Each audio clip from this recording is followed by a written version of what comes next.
ಸಾಯಿರಾಮ್. ಆತ್ಮೀಯ ವೀಕ್ಷಕ ಬಾಂಧವರಿಗೆಲ್ಲ ಇವತ್ತಿನ ಕಾರ್ಯಕ್ರಮಕ್ಕೆ ಸ್ವಾಗತ ಸುಸ್ವಾಗತ.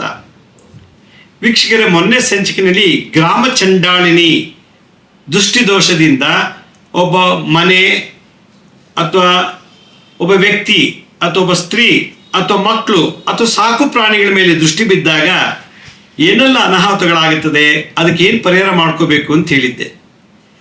ಇನ್ನೊಂದು ಸಂಚಿಕೆಯಲ್ಲಿ ಸಂಗಮ ಸ್ಪರ್ಶ ಚಂಡಾಳಿನಿ ಅಂತೇಳಿ ಒಬ್ಬ ಚಂಡಾಳಿ ಸ್ತ್ರೀ ಸ್ಪರ್ಶ ಮಾಡಿದಾಗ ಒಬ್ಬ ಮನುಷ್ಯನಿಗೆ ಯಾವ ರೀತಿ ಮಾನಸಿಕವಾಗಿ ದೈಹಿಕವಾಗಿ ತೊಂದರೆ ಅನುಭವಿಸಿ ಮತ್ತು ಆರ್ಥಿಕವಾಗಿ ಒಂದು ಸೈಡ್ ಕಳ್ಕೊಬೋದು, ಮನೆ ಕಳ್ಕೊಬೋದು, ಉದ್ಯೋಗ ಕಳ್ಕೊಬೋದು, ವ್ಯಾಪಾರ ವ್ಯವಹಾರದಲ್ಲೆಲ್ಲ ಹಾನಿ, ಈ ಥರದ್ದೆಲ್ಲ ದೋಷಗಳು ಯಾವ ರೀತಿ ಸೃಷ್ಟಿಯಾಗುತ್ತೆ ಮತ್ತು ಆ ಥರದ ಏನಾದ್ರು ಆಗಿದ್ರೆ ಯಾವ ರೀತಿ ಪರಿಹಾರ ಮಾಡ್ಕೋಬೇಕು ಅನ್ನೋ ವಿಚಾರನ ನಾನು ಕಳೆದ ಸಂಚಿಕೆಯಲ್ಲಿ ಹೇಳಿದ್ದೆ. ಇವತ್ತಿನ ಸಂಚಿಕೆಯಲ್ಲಿ ಭಾಳ ವಿಶೇಷವಾದಂಥ ಒಂದು ಮೆಸೇಜ್ ಇದೆ. ಇವತ್ತಿನ ನಮ್ಮ ಟಿ ವಿ ಮತ್ತು ನ್ಯೂಸ್ ಪೇಪರ್ ನೋಡಿದಾಗ 40 ವರ್ಷದ ಹೆಂಗಸು 21 ವರ್ಷ ಹುಡುಗನ ಮದುವೆ ಮಾಡಿಕೊಂಡ್ಲು ಅಂತ ಹೇಳಿ ಮೊನ್ನೆ ಟಿ ವಿಲಿ ತೋರಿಸ್ತಾ ಇದ್ರು. ಒಂದು ಹೆಂಗಸು ತನ್ನ ಪ್ರಿಯತಮನನ್ನ ಸೀಮೆಣ್ಣೆ ಪೆಟ್ರೋಲ್ ಹಾಕಿ ಮನೆ ಒಳಗೆ ಸುಟ್ಟಾಕ್ಬಿಟ್ಟಿದ್ದಾಳೆ. ಕೈ ಕಾಲೆಲ್ಲ ಕಟ್ಟಿ ಅವಳನ್ನ ಸುಟ್ಟು ಭಸ್ಮ ಮಾಡಿಬಿಟ್ಟಿದ್ದಾಳೆ. ಮದುವೆ ಆಗಿಲ್ಲ ಅವಳು, ಆದರೆ ಅವಳ ಲವರ್ನ ಮಂಚಕ್ಕೆ ಕೈ ಕಾಲು ಕಟ್ಟಿಬಿಟ್ಟು ಸೀಮೆಣ್ಣೆ ಮತ್ತು ಪೆಟ್ರೋಲ್ ಮಿಕ್ಸ್ ಮಾಡಿ ಸುಟ್ಟಾಕಿದ್ದಾಳೆ. ಇಡೀ ದೇಶದಾದ್ಯಂತ ದೊಡ್ಡ ನ್ಯೂಸ್ ಆಯಿತು.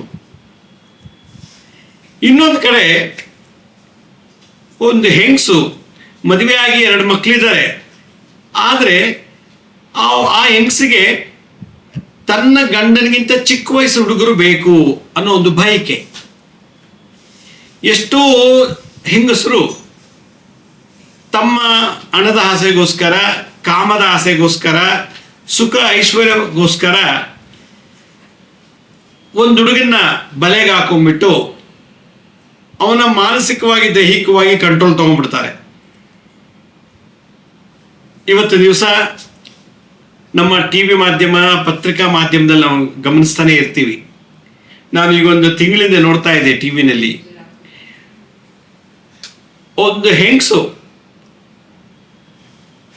ಅವನು ಹೇಳಿದ ಸಮಯಕ್ಕೆ ಬರಲಿಲ್ಲ, ಫೋನ್ ಮಾಡಿ ಮಾಡಿ ಸಾಕಾಯಿತು, ನಾನು ಹೇಳೋ ಕಡೆ ಬರಲಿಲ್ಲ, ಆ ಸಮಯಕ್ಕೆ ಬರಲಿಲ್ಲ ಅಂಥೇಳಿ ಅವನು ಮಾನಸಿಕವಾಗಿ ದೈಹಿಕವಾಗಿ ಹಿಂಸೆ ಕೊಟ್ಟಿದ್ದಾಳೆ. ಮದುವೆ ಆಗಿದ್ದಾಳೆ, ಗಂಡ ಇದ್ದಾನೆ, ಆದ್ರೆ ಅವಳು ಏನು ಮಾಡಿದಾಳೆ, ಕಸ ಬಿಸಾಕ್ತೀನಿ ಅಂತೇಳಿ ಕಸ ತಗೊಂಡು ಜೊತೆಗೆ ಒಂದು ಲಗೇಜ್ ತಗೊಂಡು ಮನೆ ಬಿಟ್ಟು ಹೊಟ್ಟೋಗ್ಬಿಟ್ಟಿದ್ದಾಳೆ ಬೇರೆಯವನ ಜೊತೆಗೆ. ಇನ್ನೊಂದು ನ್ಯೂಸ್ ನಾನು ಟಿ ವಿಲಿ ನೋಡ್ತಾ ಇದ್ದೆ. ಮದುವೆ ಆಗಿದೆ, ಗಂಡನ ಸ್ನೇಹಿತನ ಜೊತೆ ಅವಳು ಹೊಟ್ಟೋಗಿದ್ದಾಳೆ. 1 ಲಕ್ಷ ರೂಪಾಯಿ ತೊಗೊಂಡೋಗಿದ್ದಾಳಂತೆ. 20-30 ಗ್ರಾಮ್ ಚಿನ್ನ ಅವಳ ಮೈ ಮೇಲೆ ಇತ್ತಂತೆ. ಇವನು ಗಂಡ ಮಾಡಿಸಿದಂತೆ. ಅವನು ನನಗೆ ಹೆಂಡತಿ ಬೇಡ, ನಂಗೆ 1 ಲಕ್ಷ ಕೊಡಿಸ್ಬಿಡಿ, 20-30 ಗ್ರಾಮ್ ಚಿನ್ನ ತೊಗೊಂಡೋಗ್ಬಿಟ್ಟೋಗಿದ್ದಾಳೆ, ನನ್ನ ಸ್ನೇಹಿತನ ಜೊತೆಗೆ ಹೊಟ್ಟೋಗಿದ್ದಾಳೆ, ನನ್ನ ಸ್ನೇಹಿತ ಅವಳು ಚೆನ್ನಾಗಿರಲಿ, ಆದರೆ ನನಗೆ ಆ ಹೆಂಡತಿ ಬೇಡ ಅಂತ ಹೇಳಿ ಸ್ವತಃ ತಾಲಿ ಕಟ್ಟಿದ ಗಂಡ ಓಪನ್ ಆಗಿ ಸ್ಟೇಟ್ಮೆಂಟ್ ಕೊಟ್ಟಿದ್ದಾನೆ ಪೊಲೀಸ್ ಸ್ಟೇಷನಲ್ಲಿ. ನನ್ನ ಹೆಂಡತಿ ನನ್ನ ಸ್ನೇಹಿತರ ಜೊತೆ ಓಡೋಗಿದ್ದಾಳೆ, ಆಯಿತು, ನಾನು ಇಷ್ಟ ಇಲ್ಲ, ನನ್ನ ಸ್ನೇಹಿತ ಇಷ್ಟ. ಅವನೇನೋ ಜಿಮ್ಮಲ್ಲಿ ಟ್ರೈನ್ ಮಾಡ್ತಾನಂತೆ, ಜಿಮ್ಮಲ್ಲಿ ಟ್ರೈನಿಂಗ್ ಕೊಡ್ತಾನಂತೆ. ಅವ್ನಿಗೇನು ಬೇಕು, ಹೆಂಡತಿ ಹೋದ್ರು ಪರವಾಗಿಲ್ಲ, ನನಗೆ 1 ಲಕ್ಷ ಬೇಕು, 20-25 ಗ್ರಾಮ್ ಚಿನ್ನ ವಾಪಸ್ ಕೊಡಿಸ್ಬಿಡಿ, ಅವಳು ಹೋಗ್ಲಿ ಅಂತ. ಅಲ್ಲಿಗೆ ಅರ್ಥ, ಒಂದು ಸ್ತ್ರೀಯಿಂದ ಎಷ್ಟು ಜನ ಪುರುಷರು ಹಾಳಾಗ್ತಿದ್ದಾರೆ ನೋಡಿ. ಒಂದು ಹುಡುಗಿಯಿಂದ ಪೆಟ್ರೋಲ್ ಸೀಮೆಣ್ಣೆ ಹಾಕಿ ಸುಟ್ಟೋಗ್ಬಿಟ್ಟ. ಒಂದು ಹುಡುಗಿ ಗಂಡ ಬಿಟ್ಟು ಇನ್ನೊಬ್ಬನ ಜೊತೆ ಓಡೋದ್ಲು. ಗಂಡನಿಗೆ ಹೇಳಿದೆ ಕಸ ಹಾಕಿ ಬರ್ತೀನಿ ಅಂತ ಹೇಳಿ ಅವಳು ಬ್ಯಾಗ್ ತಗೊಂಡು ಯಾವನ ಜೊತೆ ರಾತ್ರಿ ಹೊಟ್ಟೋಗ್ಬಿಡ್ತಾಳೆ. ಚಿಕ್ಕ ವಯಸ್ಸಿನ ಹುಡುಗರು ವಯಸ್ಸಾದ ಹೆಂಗಸನ್ನ ಮದುವೆ ಮಾಡಿಕೊಳ್ಳುವಂಥ ಸ್ಥಿತಿ ಇವತ್ತು ಬರ್ತಾ ಇದೆ. ಹಾಗಾದ್ರೆ ಈ ಥರದೆಲ್ಲ ಮಾಡ್ತಾರಲ್ಲ, ಗಂಡನಿಗೆ ಕೈಕಾಲು ಕಟ್ಟಾಕಿ ಪೆಟ್ರೋಲು ಸೀಮೆಣ್ಣೆ ಹಾಕ್ಸುತ್ತಲ್ಲ, ಅವಳು ಒಬ್ಳು ಚಂಡಾಳ ಸ್ತ್ರೀ. ಮದುವೆ ಆಗಿದ್ದೂ ಕೂಡ ಗಂಡನ ಸ್ನೇಹಿತನ ಜೊತೆ ಹೋಗಿ ಅವಳು ತಾಲಿ ಕಟ್ಸ್ಕೊತಾಳಲ್ಲ ಪುನಃ, ಅವಳೊಬ್ಳು ಚಂಡಾಳಿ. ಗಂಡಿಗೆ ಕೇಳದೆ ಮನೆ ಬಿಟ್ಟು ಬೇರೆಯವ್ರ ಜೊತೆ ಓಡೋಗ್ತಾಳಲ್ಲ, ಅದು ಚಂಡಾಳ ಸ್ತ್ರೀ. ಕಾಲೇಜ್ಗೆ ಹೋಗೋ ಹುಡುಗನ್ನ ಕರ್ಕೊಂಡೋಗಿ ಮದುವೆ ಮಾಡಿಸ್ಕೊಂಡಿದ್ದಾಳೆ 40 ವರ್ಷದ ಹೆಂಗಸು. ಆ ಹುಡುಗನಿಗೆ 21 ವರ್ಷ, ಅವಳು 40-42 ವರ್ಷ ಆಗಿದೆ. ಅವಳು ಒಬ್ಬಳ ಚಂಡಾಳಿ. ಅವಳು ಮದುವೆ ಆಗಿ 3 ಮಕ್ಳಿದಾರಂತೆ ನೋಡಿ. ಮಕ್ಳಿದ್ದು ಕೂಡ 21 ವರ್ಷ ಹುಡುಗನ್ನ ಮದುವೆ ಮಾಡ್ಕೊಂಡಿದ್ದಾಳೆ. ಇದೆಲ್ಲ ಗಮನಿಸಿದಾಗ ನಮ್ಮ ಸಮಾಜ ಯಾವ ಕಡೆ ನಡೀತಾ ಇದೆ, ಸಮಾಜ ದಿಕ್ಕು ತಪ್ತಾ ಇದೆ. ಇವತ್ತು ಯಾರು ನಂಬ್ಕೊಂಡು ನಾವು ಮದುವೆ ಮಾಡ್ಕೊಳ್ಳೋಣ? ಲವ್ ಮಾಡಿ ಮದುವೆ ಆದ್ರು, ಆದರೆ ಗಂಡ ಬೇಡ, ಜಿಮ್ ಟ್ರೈನರ್ ಬೇಕಂತೆ. 25 ವರ್ಷದ ಹುಡುಗಿ 60 ವರ್ಷದ ಮುದುಕನ ಮದುವೆ ಮಾಡ್ಕೊಂಡಿದ್ದಾಳೆ. 25 ವರ್ಷದ ಹುಡುಗಿ 60 ವರ್ಷದ ಮುದುಕನ ಮದುವೆ ಮಾಡ್ಕೊಂಡಿದ್ದಾಳೆ ಅಂದ್ರೆ ಏನಿದೆ ಪ್ರಪಂಚ? ಇದು ಯಾವ್ದಾರ ದೃಷ್ಟಿ? ಆದ್ರೆ 42 ವರ್ಷದ ಹೆಂಗಸು 21 ವರ್ಷದ ಹುಡುಗನ ಮೇಲೆ ಬಿತ್ತಲ್ಲ ದೃಷ್ಟಿ, ಆ ಚಂಡಾಳಿ ಸ್ತ್ರೀ, ಅದೆಂತ ದೃಷ್ಟಿ? ಗಂಡ ಹುಡುಗನ ಕೈಕಾಲು ಕಟ್ಟಾಕಿ ಪೆಟ್ರೋಲ್ ಸಿಮೆಂಟ್ ಸುಟ್ಬಿಟ್ಟಲ್ಲ ಆ ಹೆಂಗಸು, ಅವಳ ದೃಷ್ಟಿ ಎಂತದ್ದು? ಗಂಡ ಹೇಳ್ದೆ ಕೇಳ್ದೆ ಮನೆ ಬಿಟ್ಟು ಓಡೋಗಿದೆ ಇನ್ನೊಬ್ಬ ಜೊತೆ, ಹಾಗೆ ಆ ದೃಷ್ಟಿ ಎಂತದ್ದು ಹೆಂಗಸು? 25 ವರ್ಷ ಹುಡುಗಿ 60 ವರ್ಷ ಹುಡುಗನ ಮದುವೆ ಮಾಡ್ಕೊಂಡಿದ್ದಲ್ಲ, ಮುದುಕನ ಮದುವೆ ಮಾಡಿದ್ರೆ ಆ ಹುಡುಗಿ ದೃಷ್ಟಿ ಎಂತದ್ದು? ಇದೆಲ್ಲ ಚಂಡಾಳ ಸ್ತ್ರೀ ದೋಷಿ ಬರ್ತದೆ. ಹಾಗಾದ್ರೆ ಇವತ್ತಿನ ಸಮಾಜದಲ್ಲಿ ಹೆಣ್ಣಿಗಾಗಲಿ ಗಂಡಿಗಾಗಲಿ ಸೆಕ್ಯೂರಿಟಿ ಇಲ್ಲ, ವಾರಂಟಿ ಇಲ್ಲ, ಗ್ಯಾರಂಟಿ ಇಲ್ಲ. ಒಂದು ಫ್ಯಾನ್ ವಾರಂಟಿ ಗ್ಯಾರಂಟಿ ಇದೆ, ಒಂದು ಮೊಬೈಲ್ಗೆ ವಾರಂಟಿ ಗ್ಯಾರಂಟಿ ಇದೆ, ಒಂದು ಫ್ರಿಡ್ಜ್ಗಿದೆ, ಕ್ಯಾಮ್ರಾಗಿದೆ, ಒಂದು ವೆಹಿಕಲ್ ವಾರಂಟಿ ಗ್ಯಾರಂಟಿ ಇದೆ. ಹಾಗಾದ್ರೆ ಮದುವೆ ಆಗೋ ಗಂಡಿಗೆ ವಾರಂಟಿ ಗ್ಯಾರಂಟಿನ ಅಥವಾ ಮದುವೆ ಆಗೋ ಹೆಣ್ಣಿಗೆ ವಾರಂಟಿ ಗ್ಯಾರಂಟಿ ಇದೆಯಾ ಅಂತ ನೋಡಿದಾಗ ಇಲ್ಲ. ಹಾಗಾದ್ರೆ ಬದುಕಿನ ಒಂದು ವಿಶೇಷತೆ ಶೂನ್ಯ, 0. ಬದುಕಿಗೆ ಅರ್ಥನೇ ಇಲ್ಲ, 0. ಹೀಗೆ ಇವತ್ತಿನ ದಿವಸ ಒಂದು ಹುಡುಗ ಚೆನ್ನಾಗಿದ್ದಾನೆ ಅಂದ್ರೆ ವಶೀಕರಣ ಮಾಡ್ಕೊಳ್ತಾರೆ. ಅವನು ತುಂಬಾ ಆಸ್ತಿ ಇದೆ ಅಂದ್ರೆ ಮದುವೆ ಆಗಿದ್ರು ಪರವಾಗಿಲ್ಲ, ಅವನು ನನ್ಗೆ ಬೇಕು ಅನ್ನೋದು ಆ ದೃಷ್ಟಿ ಆ ಥರ ಹೊಟ್ಟೋಗುತ್ತೆ. ಹಣದ ಆಸೆಯಿಂದ, ರೂಪದ ಆಸೆಯಿಂದ, ಯೌವನದ ಆಸೆಯಿಂದ. ನೋಡಿ, ಒಬ್ಳು ಮದುವೆ ಮಾಡ್ಕೊಂಡಿದ್ದಾಳೆ, ಮದುವೆ ಮಾಡ್ಕೊಂಡು 1 ತಿಂಗಳಾಗಿದೆ, ಅವಳು ಗಂಡನ ಮುಟ್ಟಕ್ಕೆ ಬಿಡ್ತಿಲ್ವಂತೆ. ಅವಳಿಗೆ 2 ಬಾಯ್ ಫ್ರೆಂಡ್ ಅಂತೆ. ನಮ್ಮ ಅಪ್ಪ ಅಮ್ಮ ನನಗೆ ಬಲವಂತವಾಗಿ ನೀನು ಮದುವೆ ಮಾಡಿದ್ದಾರೆ, ನನಗಿಷ್ಟ ಇಲ್ಲ, ನಾನು ಲಿವಿಂಗ್ ಟುಗೆದರ್ ಇದ್ದೆ, 2 ಬಾಯ್ ಫ್ರೆಂಡ್ಸು, ನಾನು ಇಬ್ಬರನ್ನು ಮದುವೆ ಮಾಡ್ಕೋಬೇಕು, ನನಗೆ ನೀ ಡೈವರ್ಸ್ ಕೊಡೋದು ಕೇಳಿದ್ಲಂತೆ. ನೋಡಿ ಎಂತ ಹುಡುಗಿ, ಇವಳ ಮುತ್ತೇದೆ ಅಂತಾರ, ಚಂಡಾಳಿ ಅಂತಾರ. ಮದುವೆ ಆಗಿದ್ದು ಕೂಡ ಮದುವೆ ಆದ 1 ತಿಂಗಳಾಗಿದೆ, ಆಗ್ಲೇ ನೀ ನನ್ಗೆ ಬೇಡ, ನನಗೆ 2 ಲವರ್ ಇದ್ದಾರಂತೆ, 2 ಸಾಫ್ಟ್ವೇರ್ ಇಂಜಿನಿಯರ್, ನಾನು 2 ಹೆಂಡತಿ, ನಾನು 2 ಗಂಡಸರಿಗೆ ನಾನು ಹೆಂಡತಿ, ನನಗೆ ಅಂಥವ್ರ ಜೊತೆ ಇರಬೇಕು, ನನಗೆ ನೀನು ಬೇಡ, ಡೈವರ್ಸ್ ಮಾಡು, ಕೊಡು, ನೀನೇ ಕೊಟ್ಬಿಡು, ಡೈವರ್ಸ್ ಮಾಡಿಕೊಡು, ಇಲ್ಲಾಂದ್ರೆ ನಾನು ನಿನ್ನ ಜೊತೆ ಇರಕ್ಕೆ ಇಷ್ಟಪಡೋದಿಲ್ಲ. ನಾನು ನೀವು ಓಪನ್ ಆಗಿ ಹೇಳಿದ್ದೀನಿ. ಮುಂಚೆ ಯಾಕೆ ಹೇಳಿಲ್ಲ? ಮದುವೆ ಮುಂಚೆ ನಂಗೆ ಹೇಳಕ್ ಬಿಡ್ಲಿಲ್ಲ ನಮ್ಮ ಅಪ್ಪ ಅಮ್ಮ. ನಾವು ತೋರ್ಸೋ ಹುಡುಗನ್ನೇ ಮದುವೆ ಆಗ್ಬೇಕು ಅಂತ ಹಠ ಹಿಡಿದ್ಬಿಟ್ರು. ನಾವು ತೋರ್ಸೋ ಹುಡುಗನ ಮದುವೆ ಮಾಡ್ಕೊಳ್ಳಿಲ್ಲ, ನಾ ಸತ್ತೋಗ್ತೀನಿ ಅಂದ್ಲು ನಮ್ಮಮ್ಮ. ನಾವು ತೋರ್ಸೋ ಹುಡುಗನ ಮದುವೆ ಮಾಡ್ಕೊಳ್ಳಿಲ್ಲ, ನೀನು ನನ್ನ ಮಗಳೇ ಇಲ್ಲ, ನಿನ್ಗೆ ಆಸ್ತಿ ಕೊಡೋ, ನಾನು ಹೇಳಕ್ಕೊಂಡು ಸತ್ತೋಗ್ತೀನಿ ಅಂದ ನಮ್ಮಪ್ಪ. ನಮ್ಮಮ್ಮ ಸತ್ತೋಗ್ತಾಳೆ, ನಮ್ಮಪ್ಪ ಸತ್ತೋಗ್ತಾಳೆ, ಅದು ಬಲವಂತಕ್ಕೆ ನಾನು ಮದುವೆ ಆದೆ. ಆದರೆ ನನಗಿಷ್ಟ ಇಲ್ಲ, ನನಗೆ 2 ಗಂಡಿರಿದ್ದಾರೆ. ಇನ್ನೊಂದು ಹೆಂಗಸು ತಾನು ಮದುವೆ ಆಗಿ ಇನ್ನೊಬ್ಬ ಮದುವೆ ಆಗಿದ್ದಾನೆ, ಅವನಿಗೂ ಮಕ್ಳಿದ್ದಾರೆ, ವಯಸ್ಸು ಬಂದ ಮಕ್ಳಿದ್ದಾರೆ, ತಾನು ಮದುವೆ ಆಗಿ ವಯಸ್ಸು ಬಂದಿರೋ ಮಗ ಇದ್ದಾನೆ. ಅಂತ ಹೆಂಗಸು ಇನ್ನೊಬ್ಬ ಮದುವೆ ಆಗಿ ಮಕ್ಕಳವರು ಗಂಡನ ಜೊತೆ ಅವಳಿಗೆ ಸುಖ ಬೇಕು, ಅವಳಿಗೂ 2 ಗಂಡಿರು. ಈ ತರ ಜಗತ್ತಿನಲ್ಲಿದೆ. ಹಾಗಾದ್ರೆ ಅವಳು ಮುತ್ತೈದೆನಾ ಅಥವಾ ಚಂಡಾಳಿನ ಅಂತ ಸಮಾಜ ನಿರ್ಧರಿಸ್ಬೇಕು, ತೀರ್ಮಾನ ತಗೋಬೇಕು. ಹೀಗೆ ಹಲವಾರು ಕೋಟ್ಯಾಂತರ ಕುಟುಂಬಗಳು ಈ ರೀತಿ ಬಂಧನಕ್ಕೆ ಸಿಕ್ಕಾಕೊಂಡು, ಈ ರೀತಿ ದೃಷ್ಟಿ ದೋಷಕ್ಕೆ ಸಿಕ್ಕಾಕೊಂಡು ಮನೆ, ಕಾರು, ಒಡವೆ, ವಸ್ತ್ರ, ಆರೋಗ್ಯ ಎಲ್ಲವನ್ನೂ ಕಳ್ಕೊಳ್ತಾ ಇದ್ದಾರೆ. ಒಂದು ಹೆಂಗಸು ಗಂಡನೂ ಬೇಕು, ಮದುವೆ ಆಗಿ ಮಕ್ಕಳು ಬೇಕು ಅಂತ ಅಂದ್ರೆ ಏನ್ ಅರ್ಥ ಇದು? ಅವಳ ಗಂಡ ಸುಮ್ಮನೆ ಇದ್ದಾನೆ, ಆಯ್ತು ನೀನು ನನ್ನ ಜೊತೆಲಿ ಇರು, ಅವನ ಜೊತೆಲೂ ಇರು ಅಂತ. ಅವನು ತಾಲಿ ಕಟ್ಟಿರೋ ಗಂಡನಿಗಿಂತ ಹೆಚ್ಚಾಗಿ ಆ ಎದುರುಗಡೆ ಇದನ್ನಲ್ಲಿ ಇನ್ನೊಬ್ಬ ಗಂಡ ಅವಳಿಗೆ ಮನೆ 60 ಲಕ್ಷದ ಮನೆ ಅಂತೆ, ಕಾರ್ ಅಂತೆ ಎಲ್ಲ ಕೊಡ್ಸಿದ್ದಾರೆ. ಆದ್ರೆ ತಾಲಿ ಕಟ್ಟಿರೋ ಗಂಡ ಅವ್ನು ಕೊಡ್ಸಕ್ಕಾಗಿಲ್ಲ. ಇದೆಲ್ಲ ನೋಡಿದಾಗ ಇವ್ರನ್ನ ಮುತ್ತೈದೆ, ಸುಮಂಗಲಿ ಅಂತ ಕರೆಯೋದಿಲ್ಲ, ಚಂಡಾಳ ಸ್ತ್ರೀ ಕರಿಬೇಕು ಅಂತ ಶಾಸ್ತ್ರದಲ್ಲಿ ಹೇಳುತ್ತೆ. 5 ಬಾರಿ ಡೈವರ್ಸ್ ಕೊಟ್ಟು ಮದುವೆ ಮಾಡ್ಕೊ, 5 ಜನ ಗಂಡನಿಗೆ ಡೈವರ್ಸ್ ಕೊಟ್ಟಿದ್ದಾಳೆ, ಅವಳ ಮುತ್ತೈದೆ ಅಂತಾರ? ಅನ್ನಲ್ಲ. 5 ಸಲ ಡೈವರ್ಸ್ ಕೊಟ್ಟು 5 ಜನರ ಹತ್ರ ಮದುವೆ ಮಾಡ್ಕೊಂಡು ಕೊನೆಗೆ ಅದೇ ಕೋರ್ಟಲ್ಲಿ 2 ಡೈವರ್ಸ್ ಆಗಿತ್ತು. ಮತ್ತೆ ಅದೇ ಜಡ್ಜು 5 ವರ್ಷ ಬಿಟ್ಟು ಬಂದ ಅದೇ ಕೋರ್ಟ್ಗೆ, ಏನಮ್ಮ ನಾನೇ ನಿಂಗೆ 2 ಸಲ ಡೈವರ್ಸ್ ಕೊಟ್ಟಿದ್ದೀನಿ, ಪುನಃ ಡೈವರ್ಸ್ ಕೇಳ್ತಿದ್ಯಲ್ಲ ಅಂತೇಳಿ ಜಡ್ಜೆ ಬೈದ್ರಂತೆ. ಕೊನೆಗೆ ಅವಳೇ ಪನಿಷ್ಮೆಂಟ್ ಮಾಡಿದ್ದಾರೆ ಜಡ್ಜು. ಹಣದ ಆಸೆಗೋಸ್ಕರ ನೀನು ಒಬ್ಬೊಬ್ರು ಮದುವೆ ಮಾಡ್ಕೊಂಡು ಡೈವರ್ಸ್ ಕೊಡ್ತಿದ್ಯಾ ಅಂತ. ಇಂಥ ಚಂಡಾಳ ಸ್ತ್ರೀಯರು ಜಗತ್ತಲ್ಲಿದ್ದಾರೆ. ಕೋಟ್ಯಾಂತರ ರೂಪಾಯಿ ಆಸ್ತಿ ಇರೋನ ಕಣ್ಣು ದೃಷ್ಟಿ ಹಾಕ್ತಾರೆ. ಅವ್ರದ್ದು ಕೋಟಿಗಟ್ಟಲೆ ಆಸ್ತಿ ಇದೆ, ವಶ ಮಾಡ್ಕೊಳ್ಳೋಣ, ಅವಳೊಬ್ರು ಚಂಡಾಳಿ. ತುಂಬಾ ಚೆನ್ನಾಗಿದ್ದಾನೆ, ಅವ್ನು ಮದುವೆ ಮಾಡ್ಕೊಳ್ಳೋಣ, ಮದುವೆ ಮಾಡ್ಕೊಳ್ಳೋದು ಬೇಡ, ಸುಮ್ಮನೆ ಇಟ್ಕೊಳ್ಳೋಣ, ಅದು ಚಂಡಾಳಿ ದೃಷ್ಟಿದೋಷ. ಈ ತರ ಎಷ್ಟೋ ಮನೆಗಳ ಹಾಳಾಗಿದೆ, ಎಷ್ಟೋ ಜನ ಬದುಕು ಹಾಳಾಗಿದೆ, ಎಷ್ಟೋ ಜನ ಅದೃಷ್ಟ ನಾಶ ಆಗಿ ಬೀದಿಗೆ ಬಂದು ಭಿಕ್ಷೆ ಬೇಡೋ ಲೆವೆಲ್ ಬಂದಿದೆ. ಅಂತ ಕ್ರೂರವಾದದ್ದು ಈ ದೃಷ್ಟಿದೋಷ. ಅದರಿಂದ ಚಂಡಾಳಿ ದೃಷ್ಟಿದೋಷ ಮಹಾಕ್ರೂರ, ಮಾಟ ಮಂತ ತಂತ್ರಗಳಿಂತಲೂ ಬಹಳ ಸ್ಟ್ರಾಂಗ್ ಅಂತ ನನ್ನ ಅನುಭವದ ಮಾತು. ಹಾಗಾದ್ರೆ ಈ ರೀತಿ ನಡೀತಿದ್ರೆ ನಾವೇನ್ ಮಾಡಬೇಕು ಅನ್ನೋದನ್ನ ಉಚ್ಚಿಷ್ಟ ಚಂಡಾಳಿ ತಂತ್ರಸಾರದಲ್ಲಿ, ರುದ್ರಯಾಮಣ ತಂತ್ರಸಾರದಲ್ಲಿ ಮತ್ತೆ ಕಾಳಿಕಾ ತಂತ್ರಸಾರದಲ್ಲಿ ಈ ದುಷ್ಟಿ ಚಂಡಾಳಿ ದೋಷಗಳನ್ನ ನಿವಾರಣೆ ಮಾಡ್ಕೊಳ್ಳಿಕ್ಕೆ ಸುಮ್ಮನೆ ಒಂದು ಸುಖ ಅಷ್ಟೇ. ಹಣ ಇರ್ಬೋದು, ಒಂದು ಒಡವೆ ಆಸೆಗೋಸ್ಕರ ಒಬ್ರು ಕಾರ್ ಬೇಕು ಅಂತಾಳೆ, ಒಬ್ಳು ಸೈಟ್ ಬೇಕು ಅಂತಾಳೆ, ಒಬ್ರು ಮನೆ ಕಟ್ಸ್ಕೊಡು ಅಂತಾಳೆ. ಈ ಒಂದು ಸುಖಕ್ಕೋಸ್ಕರ ದೃಷ್ಟಿ ಹಾಕಿ ಅವನ ಹಾಳು ಮಾಡಿಬಿಡ್ತಾರೆ. ಎಲ್ಲ ಆದ್ಮೇಲೆ ಅವನ ಕೈ ಬಿಟ್ಬಿಡ್ತಾರೆ. ಈ ತರ ಒಂದು ಬಂಧನಕ್ಕೆ ಸಿಕ್ಕಾಕೊಂಡಿದ್ದ ಕೋಟ್ಯಾಂತರ ಪುರುಷರು, ಹುಡುಗರು ಹಾಳಾಗಿ ಹೋಗ್ತಾ ಇದ್ದಾರೆ. ಕೆಲವರು ಹೆಂಗಸರು ಹುಡುಗರನ್ನ ಬಲೆಗೆ ಹಾಕೊಂಡು ತಮ್ಮ ಸ್ವಾರ್ಥಕ್ಕೆ ಉಪಯೋಗಿಸ್ಕೊತಾ ಇದ್ದಾರೆ. ಕುಡಿಯೋದು ಕಲಿಸ್ತಾರೆ, ಸ್ಮೋಕ್ ಮಾಡೋದು ಕಲಿಸ್ತಾರೆ, ಡ್ರಗ್ ಕೊಡೋದು ಕಲಿಸ್ತಾರೆ, ಡ್ರಗ್ನ ಮಾರಾಟ ಮಾಡ್ಕೊಂಬ ಅಂತ ಕಳಿಸ್ತಾರೆ. ಈ ತರದೆಲ್ಲ ದೋಷಗಳು ಇವತ್ತು ನಮ್ಮ ಸಮಾಜದಲ್ಲಿ ನಡೀತಾ ಇದೆ. ಹಾಗಾದ್ರೆ ಇದಕ್ಕೆ ಪರಿಹಾರ ಏನು? ಯಾವ ಡಾಕ್ಟರ್ ಇದಕ್ಕೆ ಟ್ರೀಟ್ಮೆಂಟ್ ಕೊಡ್ತಾರೆ? ಯಾವ ಔಷಧಿ ಇದೆ ಇವತ್ತು ಜಗತ್ತಿನಲ್ಲಿ? ಯಾವ ಮೆಡಿಸಿನ್ ಕಂಡಿದ್ದಾರೆ ಈ ತರ ಸಮಸ್ಯೆಗಳಿಗೆ? ಹೇಳಿ ನೀವೇ. ಇಲ್ಲ.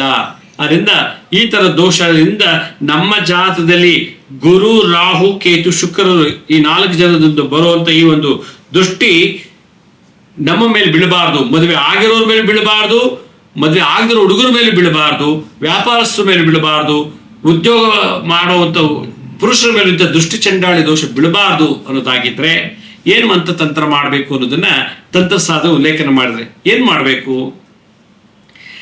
ದೃಷ್ಟಿ ದೋಷ ಮಾಟ ಮಂತ್ರಗಳದ್ದು ಪವರ್ ಅಂತ ಹೇಳಿದೆ. ಅದಕ್ಕೆ ಮನಸ್ಸಿಗೆ ಕಾರಕ ಚಂದ್ರ, ಅವನ ಮನಸ್ಸನ್ನೇ ವಶೀಕರಣ ಮಾಡ್ಕೊಂಡ್ಬಿಡ್ತಾರೆ. ಅದರಿಂದ ಬಿಳಿ ಸಾಸಿವೆ ಮನಸ್ಸಿಗೆ ಮಾಡುವಂಥ ಬಂಧನಗಳು ದೃಷ್ಟಿದೋಷ ತೆಗೆಯುತ್ತೆ ಬಿಳಿ ಸಾಸಿವೆ. ಮತ್ತೆ ಚಂಚಲತವಾದ ಮನಸ್ಸು, ಚಂಚಲತೆ, ಅವಳೇ ಬೇಕು, ಅವಳ ಹತ್ರಕ್ಕೆ ಹೋಗ್ಬೇಕು ಅಂತ ಮನಸ್ಸು ಬರ್ತಿರ್ತದೆ. ಅದಕ್ಕೆ ಕಲ್ಲುಪ್ಪು ತಗೋಬೇಕು, ಬಿಳಿ ಕಲ್ಲುಪ್ಪು. 1 ಚಮಚ ಬಿಳಿ ಸಾಸಿವೆ, 1 ಚಮಚ ಬಿಳಿ ಕಲ್ಲುಪ್ಪು, ಇದ್ರ ಜೊತೆಗೆ 5 ರಿಂದ 6 ಒಣಮೆಣಸಿನ್ಕಾಯಿ. ಯಾಕೆಂದ್ರೆ ಅವಳ ಮಾತಿಗೆ ಮಂಕಾಗಬಾರ್ದು, ಅವಳು ಹೇಳೋ ತರ ನಾವು ಕೇಳಬಾರ್ದು ಅಂದ್ರೆ ಮೆಣಸಿನ್ಕಾಯಿ ಯೂಸ್ ಮಾಡಬೇಕು. 5 ರಿಂದ 6 ಒಂದು ಲವಂಗ ಮತ್ತೆ ಕರಿಮೆಣಸು ಕಾಳು. ಲವಂಗ ಅಂದ್ರೇನು? ಲವಂಗದ ರಾಹು ಕೇತು ಅಂಶ ಇರ್ತದೆ. ಕರಿಮೆಣಸು ಶನಿ ಗ್ರಹ. ಶನಿ ಅಂದ್ರೇನು? ಅವಳು ಹಿಡಿತಕ್ಕೆ ಇರಬಾರ್ದು, ನಾವು ಅವಳು ಕಪಿ ಮುಷ್ಟಿ ಸಿಕ್ಕಾಕೋಬಾರ್ದು. ಕೂತ್ಕೊಳ್ಳೋ ಅದು ಕೂರ್ಬೇಕು, ನಿಂತ್ಕೊಳ್ಳೋ ಅಂದ್ರೆ ನಿಂತ್ಕೋಬೇಕು, ಬಾರೋ ಬೇಗ ಅದು ಫೋನ್ ಮಾಡಿದ ತಕ್ಷಣ ಬಂದ್ಬಿಡ್ಬೇಕು, ಮೆಸೇಜ್ ಮಾಡಿದ ತಕ್ಷಣ ಅವ್ನು ಇಮಿಡಿಯೇಟ್ ಆಗಿ ಅವಳು ಹೇಳಂಗೆ ಕೇಳಬೇಕು. ಆ ಲೆವೆಲ್ಗೆ ಬರಬಾರ್ದು ಅನ್ನೋದಾದ್ರೆ ಕರಿಮೆಣಸು ಯೂಸ್ ಮಾಡಬೇಕು. ಅದರಿಂದ ಐಮ್ ಅಂತ ಬಂತು ಬೀಜ ಮಂತ್ರದಲ್ಲಿ. ಐಮ್ ಅಂದ್ರೆ ಮಾತಿನಲ್ಲಿ ಅವಳು ವಶೀಕರಣ ಆಗಬಾರ್ದು. ಅವನು ಐಮ್ ಮ್ರೀಮ್, ಅವಳು ಮಾಡೋ ಗಿಮಿಕ್ಸು, ಡ್ರಾಮಾಗಳು. ಬಾರೋ ನಿನಗೆ ಫಾರಿನ್ ಟೈಫಲ್ಲಿ ನಿನಗೆ ಪ್ರಪೋಸ್ ಮಾಡ್ತೀನಿ ಅಂತ ಮಾತು ಕೊಟ್ಲಂತೆ, ಅದು ಮ್ರೀಮ್ ಅನ್ನೋ ಅಕ್ಷರ ಹೇಳ್ಕೊಂಡ್ಬಿಡ್ತದೆ. ಅದು ಅವಳೇನೋ ಫಾರಿನ್ ಟೈಪ್ ಮೇಲೆ ಪ್ರಪೋಸಲ್ ಮಾಡ್ತೀನಿ ಅಂತೇಳಿ ಅವ್ಳು ಕರ್ಕೊಂಬಂದು ಮಂಚ ಕೈಕಾಲು ಕಟ್ಟಾಕಿ ಪೆಟ್ರೋಲ್ ಸಿಮ್ಮಣಾಗಿ ಸುಟ್ಬಿಡ್ತಾರೆ. ಆ ಥರ ಸಿಕ್ಕಾಕೋಬಾರ್ದು ಅಂದ್ರೆ ಬ್ರೀಮ್ ಅಂತದ್ದು. ಹಣಕಾಸು ಕೊಟ್ಟು ಅವಳಿಗೆ ಒಡಬೇಕು ಮಾಡಿಸ್ಕೊಡೋದು, ದುಡ್ಡು ಕೊಡೋದು. ಅವಳು ಹೇಳೋಂಗೆ ದುಡ್ಡೆಲ್ಲ ತೊಗೊಂಡೋಗಿ ಕೊಡ್ತಿರ್ತಾನೆ. ಸೈಟ್ ಮಾರು ತೊಗೊಂಡೋಗಿ ಕೊಡ್ತಾನೆ, ಕಾರ್ ಮಾರು ತೊಗೊಂಡೋಗಿ ಕೊಡ್ತಾನೆ, ಮನೆ ಹೆಂಡತಿ ಒಡವೆಲ್ಲ ತೊಗೊಂಡೋಗಿ ಮಾರಿ ಕೊಡ್ತಾನೆ. ಮಾಡಬಾರ್ದ್ರೆ ಶ್ರೀಮ್ ಅಂತ. ಗ್ರೇಮ್, ಪ್ರೇಮ್ ಅಂತ ಒಂದು ಮಂತ್ರ ಬಂತು. ಪ್ರೇಮ್ ಅಂತಂದ್ರೆ ಅವಳು ಎಷ್ಟೇ ನಾಜುಕಾಗಿ ಮಾತಾಡೋದು ಕೂಡ ರಿಜೆಕ್ಟ್ ಮಾಡ್ಬೇಕು. ಪ್ರೇಮ್ ಅನ್ನೋ ಒಂದು ಬೀಜ ಮಂತ್ರ. ಘಮ್ ಢಮ್ ಅಂತ ಒಂದು ಬೀಜ ಮಂತ್ರ. ಅಂದ್ರೆ ಅವಳು ಬ್ಲ್ಯಾಕ್ ಮೇಲಿಂಗ್ ಮಾಡ್ತಾರೆ. ಬರ್ಲಿಲ್ಲ ನೇಣಾಕೊಂಡ್ಬಿಡ್ತೀನಿ, ನಿಮ್ಮ ಮುಖ ತೋರಿಸಲಿಲ್ಲ ವಿಷಯ ಕೊಡ್ದು ಬಿಡ್ತೀನಿ, ಲೆಟ್ರಲ್ಲಿ ಬರೆದಿಟ್ಬಿಟ್ಟು ಹೋಗ್ತೀನಿ ನಿನ್ನ ಬಗ್ಗೆ, ಈ ಥರದೆಲ್ಲ. ಅದಕ್ಕೆ ಘಮ್. ಮನೆಗೆ ಬಂದ್ಮೇಲೆ ಅವಳನ್ನ ಮಸ್ತು ಮಜಾ ಮಾಡಿ ವಶೀಕರಣ ಮಾಡ್ಕೊಂಡ್ಬಿಟ್ಟು ಎದುರಿಸ್ತಾಳೆ. ಅದಕ್ಕೆ ಢಮ್ ಅಂತ ಬೀಜ ಮಂತ್ರ. ಲಮ್ ಅಂತಂದ್ರೆ ನಮ್ಮಲ್ಲಿ ಮೂಲಾಧಾರ ಚಕ್ರದಿಂದ ಬರುವಂತ ಅವಳನ್ನ ಹೋಗಿ ಮುಟ್ಬಿಡ್ಬೇಕು, ಅವಳ ಜೊತೆ ಇರಬೇಕು, ಅವಳ ಜೊತೆ ಕೂತ್ಕೋಬೇಕು ಅನ್ನೋ ಲವಲವಿಕೆ, ತವಕ ಇದೆಯಲ್ಲ, ಹಂಬಲ, ಅದನ್ನ ಕಟ್ ಮಾಡ್ಲಿಕ್ಕೆ ಲಮ್ ಅನ್ನೋ ಮಂತ್ರ ಬರುತ್ತೆ. ಕ್ಷಮ್ ಅಂದ್ರೆ ಕ್ಷಯ, ನಾಶ ಮಾಡು ಅಂಥೇಳಿ. ದುಷ್ಟಿ ಚಂಡಾಳಿ ಹುಂ ಪಟ್ ಸ್ವಾಹ ಅಂತೇಳಿ ಈ ಮಂತ್ರ ಬೀಜಾಕ್ಷರಗಳು. ಇದು ಟ್ಯಾಬ್ಲೆಟ್, ಇಂಜೆಕ್ಷನ್, ಟಾನಿಕ್ ಎಲ್ಲಕ್ಕಿಂತಲೂ ಮಿಗಿಲಾಗಿ ವರ್ಕ್ ಮಾಡುವಂಥ ಬೀಜಾಕ್ಷರ. ಅದಕ್ಕೆ ನಾನು ಹೇಳಿದ ಎಲ್ಲ ಐಟಮ್ಸ್ ತಗೊಂಡು ಯಾರಿಗೆ ಈ ಥರದಲ್ಲಿ ನರಳುತ್ತಿದ್ದರೋ ಅವರಿಗೆ ಅವಳಿಗೆ ಅಂಥ ದೃಷ್ಟಿ ಮನೆ ಮೇಲೆ ಬಿದ್ದಿದ್ರೆ ಮನೆಗೆ ಇಳಿ ತೆಗೆದಾಕಿ ಮನೇಲಿರೋ ಗಂಡು ಹೆಣ್ಣು ಮಕ್ಕಳು ಯಾರಿಗಾದ್ರು ಈ ಥರ ದೋಷದ ನರಳುತ್ತಿದ್ರೆ ಅವ್ರು ಯಾರು ಹೇಳ್ತಾರೆ, ನನ್ನ ಮಗ 21 ವರ್ಷ 42 ವರ್ಷ ಆಂಟಿ ಜೊತೆ ಮದುವೆ ಮಾಡ್ಕೊಂಡ್ಬಿಟ್ಟಿದ್ದಾನೆ, ಅವಳು ನಮಗೆ ಭಾಳ ಬೇಜಾರಾಗಿದೆ, ಆಗ ಅವ್ನಿಗೆ ಇಳಿ ತೆಗಿಬೇಕು ಅಂತ ಮಗನಿಗೆ ನೀವು ಯಾವ ಥರ ಹೇಳೋ ಐಟಮ್ ತೊಗೊಂಡು ನಾ ಹೇಳೋ ಬೀಜ ಮಂತ್ರದಿಂದ ಇಳಿ ತೆಗೆದು 21 ಸಲ ಅದನ್ನು 3 ರಸ್ತೆ ಅಥವಾ 4 ರಸ್ತೆಯಲ್ಲಿ ಸುಟ್ಟು ಭಸ್ಮ ಮಾಡಿಬಿಡ್ಬೇಕು. ಹೇಗೆ ಮಾಡಬೇಕು? ಓಂ ಐಂ ಹ್ರೀಂ ಶ್ರೀಂ ಪ್ರೇಂ ಘಂ ಢಂ ಲಂ ಕ್ಷಂ ದುಷ್ಟಿ ಚಂಡಾಳಿನಿ ಫಟ್ ಸ್ವಾಹ. ಓಂ ಐಂ ಹ್ರೀಂ ಶ್ರೀಂ ಪ್ರೇಮ್. ಪ್ರೇಮ್ ಅಂತಂತಂದ್ರೆ ಆಕಸ್ಮಿಕ ಅನಿರೀಕ್ಷಿತವಾಗಿ ಸಂಗಮ ಆಗ್ಬಿಡೋದು. ಪ್ರೇಮ್ ಘಂ ಢಂ ಲಂ ಕ್ಷಂ ದೃಷ್ಟಿ ಚಂಡಾಳಿನಿ ಫಟ್ ಸ್ವಾಹ. ಬರೀ ದೃಷ್ಟಿಲೇ ಅವ್ರು ಹೇಳ್ಕೊಂಡ್ಬಿಡ್ತಾರೆ ನೋಡಿ. ದೃಷ್ಟಿ ಚಂಡಾಳಿನಿ, ಗ್ರಾಮ ಚಂಡಾಳಿನಿ, ಸಂಗಮ ಸ್ಪರ್ಶ ಚಂಡಾಳಿನಿ, ದೃಷ್ಟಿ ಚಂಡಾಳಿನಿ ಅಂತೇಳಿ. ಓಂ ಹೈಂ ಹ್ರೀಂ ಶ್ರೀಂ ಪ್ರೇಂ ಘಂ ಢಂ ಲಂ ಕ್ಷಂ ದೃಷ್ಟಿ ಚಂಡಾಳಿನಿ ಫಟ್ ಸ್ವಾಹ ಅಂತೇಳಿ 21 ಸಲ ಎಳಿ ತೆಗೆದುಬಿಟ್ಟು ಬೆಂಕಿ ಹಾಕಿ ಅದನ್ನು ಸುಟ್ಟು ಭಸ್ಮ ಮಾಡಿಬಿಡ್ಬೇಕು. ಅದ್ರ ಮೇಲೆ ಭಸ್ಮ ಆದ್ಮೇಲೆ ಅವಳು ಪದೇ ಪದೇ ನಮ್ಮ ಹುಡುಗನ ನೋಡಬಾರ್ದು, ಪದೇ ಪದೇ ನಮ್ಮ ಗಂಡನ ಕೈವಶ ಆಗಬಾರ್ದು ಅನ್ನೋದಾಗಿದ್ರೆ ಅದನ್ನು ಹುಣ್ಣಿಮೆ ಅಮಾವಾಸ್ಯೆ ಆಗಾಗ ತೆಗೆದು ಇಳಿ ತೆಗೆದು ಹಾಕ್ತಿದ್ರೆ ಗಂಡ ಅವಳಿಂದ ಹೊರಗೆ ಬರ್ತಾನೆ. ಈ ಥರ ದೋಷ ಯಾರು ಸಿಕ್ಕಾಕೊಂಡಿದ್ದಾರೋ ಹಿಂದೆ ಅವ್ರು ಹೊರಗೆ ಬರ್ತಾರೆ. ಈಗಾಗಲೇ ಸಿಕ್ಕಾಕೊಂಡು ನಳ್ತಿರೋರ್ಗು ಇದು ತಂತ್ರ ಮಾಡಿ ನೋಡಿ ಬಿಡುಗಡೆ ಆಗ್ತಾರೆ. ಯಾರು ಗೊತ್ತು, ಮುಂದಿನ ತಿಂಗಳು ಅಥವಾ ಮುಂದಿನ ವರ್ಷಕ್ಕೆ ಈ ಥರ ಸವಾಸ ಸಿಕ್ಕಾಕೋಬಹುದು. ಅದರಿಂದ ಈ ಥರ ದೃಷ್ಟಿ ಚಂಡಾಳಿನಿ ದೋಷ ತಟ್ಟಬಾರ್ದು ನಮ್ಮ ಮಕ್ಕಳಿಗೆ, ಗಂಡನಿಗೆ, ಯಾರಿಗೆ ಆಗಲಿ ಅನ್ನೋದಾಗಿದ್ರೆ ಹುಣ್ಣಿಮೆ ಅಮಾವಾಸ್ಯೆಗೆ ಇದು ಮನೆ ಮಂದಿಯಲ್ಲಿ ಇಳಿ ತೆಗಿತಾ ಇದ್ರೆ ಬಹಳ ಒಳ್ಳೆಯದು. ನೋಡಿದಲ್ಲ ವೀಕ್ಷಕರೇ, ಮಾಟ ಮಂತ್ರಗಿಂತಲೂ ಕ್ರೂರವಾರದು ಈ ದೃಷ್ಟಿದೋಷ, ಅದನ್ನು ಚಂಡಾಳಿಸ್ತಿ ದೃಷ್ಟಿದೋಷ. ಇದನ್ನು ಪ್ರಯತ್ನ ಮಾಡಿ ನೀವು ಇದನ್ನ ಸಿಕ್ಕಾಕೊಂಡಿದ್ರೆ ಬೇಗ ಬಿಡುಗಡೆ ಮಾಡ್ಕೊಳ್ಳಿ ಅಂತ ಹೇಳ್ತಾ, ನಮ್ಮ ಹಳೆ ಸಂಚಿಕೆ ಯಾರು ನೋಡೋಕ್ಕಾಗಿಲ್ಲೋ ನಮ್ಮ ಶಿರಡಿ ಸಾಯಿ ಭಿಕ್ಷಾ ಕೇಂದ್ರ ಮತ್ತು ಹೆಲ್ತ್ ಸೈನ್ಸ್ ಅಂತ 2 ಯೂಟ್ಯೂಬ್ ಚಾನಲ್ ಇದೆ. ಈ ಜೊತೆಗೆ SSBK ಜ್ಞಾನೋದಯ ಅಂತ ಒಂದು ಮ್ಯೂಸಿಕ್ ಚಾನಲ್ ಇದೆ. 3ಕ್ಕೆ ಸಬ್ಸ್ಕ್ರೈಬ್ ಮಾಡ್ಕೊಳ್ಳಿ. ಪಕ್ಕದಲ್ಲಿರೋ ಬೆಲ್ ಬಟನ್ ಪ್ರೆಸ್ ಮಾಡಿ.